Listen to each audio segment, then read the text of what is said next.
শুধু বিচার কাগজে কলমে হলেই হবে না, সেটা কার্যকরও করতে হবে। ফাঁসির দড়ি হাতে নিয়ে আমরা বসে আছি, তারা আসুক বাংলাদেশে।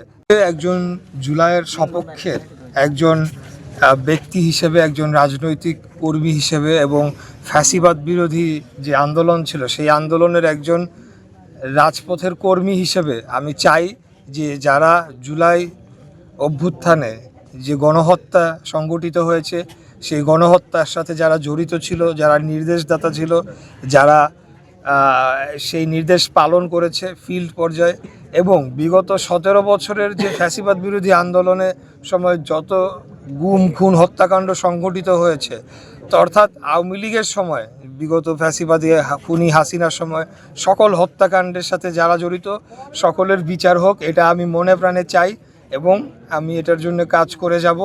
আপনারা যেটা বলেছেন এটা অনেকখানি সত্যি, অনেকাংশে সত্যি। তো এটা একটা বিচার বিভাগের আমাদের দুর্বলতা অথবা আমাদের পুরো বিচার ব্যবস্থার একটা দুর্বলতা হিসেবে আমি ব্যক্তিগতভাবে এটা মনে করি। তো অবশ্যই আপনাদের এই বিষয়টি আমি বিবেচনায় নিব এবং আমি আমার জায়গা থেকে আমার সরকার প্রধানের সাথে এই বিষয়টি তুলে ধরে দ্রুততম সময়ে যাতে বিচার হয়, শুধু বিচার কাগজে কলমে হলেই হবে না, সেটা কার্যকরও করতে হবে। সেই কার্যকর করার জন্য আমরা প্রস্তুত রয়েছি এবং আমরা চাই সেটা জনগণের দাবি অনুযায়ী। আমি একজন রাজপথের কর্মী, ঠিক আছে। আমি বলবো যে খুনি হাসিনার ফাঁসির দড়ি আমরা হাতে নিয়ে বসে আছি। সে আসবে, সে দূরের থেকে হম্বিতম্বি দিয়ে যাবে যে বা সে বাংলাদেশে আসবে, বাংলাদেশে এসে আবারও ফ্যাসিবাদ প্রতিষ্ঠা করবে, সেটা আমি মনে করি যে কেবলমাত্র তাদের রাজনৈতিক যে তারা যে বিলুপ্ত প্রায় হয়ে চলেছে সেটিকে কোনো রকমে জিয়ে রাখার জন্য এই ধরনের বক্তব্য তারা দিয়ে চলেছে।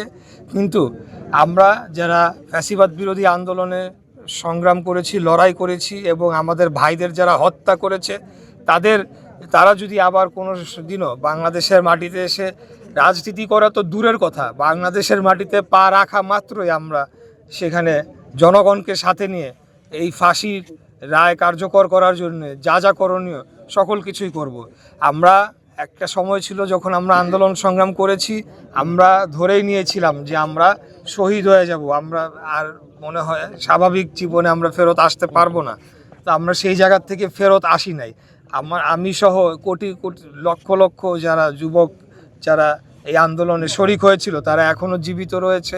আমি মনে করি বাংলাদেশের জনগণ এই আওয়ামী লীগ এবং ফ্যাসিবাদকে ঘৃণা ভরে প্রত্যাখ্যান করেছে এবং তারা এখন যে ধরনের বক্তব্য দিয়ে চলেছে এটা কেবলমাত্র তাদের রাজনৈতিক অস্তিত্ব টিকিয়ে রাখার একটা ক্ষুদ্র প্রয়াস মাত্র, কিন্তু সেটিকে আমরা কোনোভাবে সফল হতে দেব না। আমরা তাদের ফাঁসির দড়ি হাতে নিয়ে আমরা বসে আছি, তারা আসুক বাংলাদেশে, আমরাও দেখিয়ে দিব যে বাংলাদেশের জনগণ কিভাবে প্রতিবাদ এবং প্রতিরোধ গড়ে তুলতে জানে, যেটা বিগত 2024 সালের জুলাই মাসে আমরা দেখিয়েছি।